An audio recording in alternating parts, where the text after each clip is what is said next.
Hi, this is Jessica Peanut, and this is the second video in Tobie2's um, pop phone contest. In this video, we're going to talk about Tobie from the pages of www.thegrudio.com. I encourage you to visit that and Tobie2's channel. She's a great blogger. Okay, Tobie2 was born a German child with a Spanish accent. Although she couldn't quite roll her R's right, which is why she never became a pirate.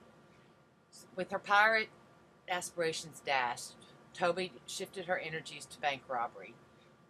This quickly landed her in prison, where she signed up for vocational rehab in belt making and video editing. While belt making would have been the more lucrative of vocations, video editing quickly became her passion. She worked tirelessly at the art of video editing while serving her time in prison. She became a trusted member of the prison employees while perfecting her art using video from the prison surveillance system. She was allowed to edit all the fights, murders, an occasional porn movie, and whatever else she could find on the surveillance tapes to gain skills in all different areas of movie making.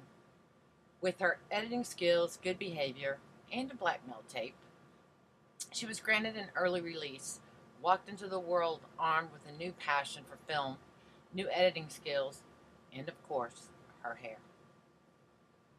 In Tobie's free time, she loved to gamble. She thoroughly enjoyed playing poker with the top guys and the high rollers. One day she met a few friends in Vegas for the day and became enthralled in a new game that grabbed her heart and took her life with a vengeful addiction.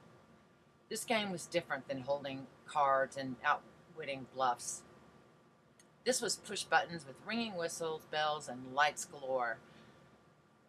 The seat she sat in was interactive.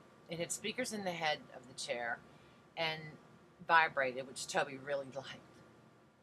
When the bonus game was triggered, she would get 7 free spins and go crazy. Money, money, money. She had to choose which she would play: Scarecrow, Cowardly Lion, Tin Man, or Dorothy. She never chose the girly Dorothy with the ruby red shoes. But her friends kept telling her, choose Dorothy, to no avail.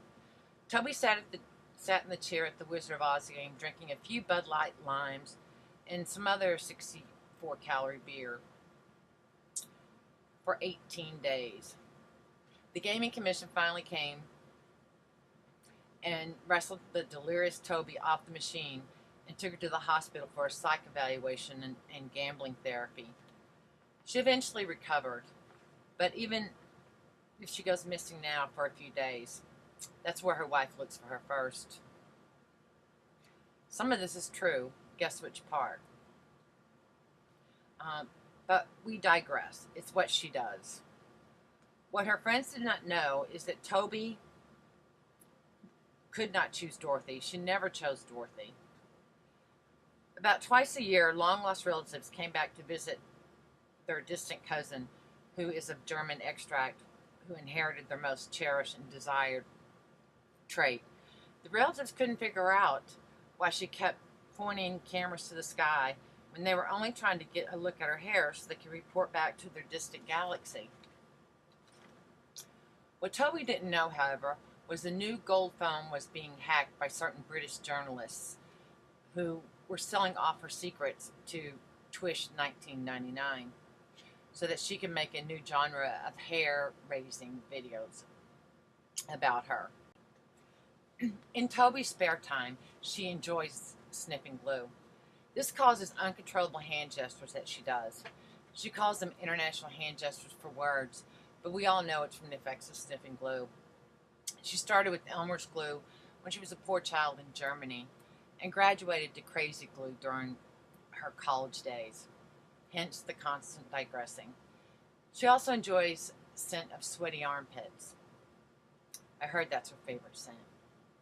As a matter of fact, Tobie has placed several armpit-scented air fresheners in scattered geocaches in her area. Her local geocaching club is attempting to have her GPS and phone blocked so she can no longer find the new geocaches in her area. Either that or put up fake coordinates, so she wanders aimlessly looking for microcaches in really gross public gas station bathrooms. Tobie has many varied interests that do not include her hair, such as checking inside her jumper for insects, sitting in the dark at the gynecologist. However, she is determined to take up an active sport, so she decided to use the pool to practice scuba diving. But the only pretty thing that she found at the bottom of the pool was a white bottle cap with a series of numbers inside it. Her first thought was to throw it away, but she decided to look up the number inside the cap on her computer. Drenched and parched, she dried off with her souvenir Rosie O'Donnell beach towel, got a beer, and headed to her office. She wasn't sure where the cap came from, but she decided to look it up on Coke.com and found a place to input the numbers. She entered the Coke cap numbers on the website, and to be continued.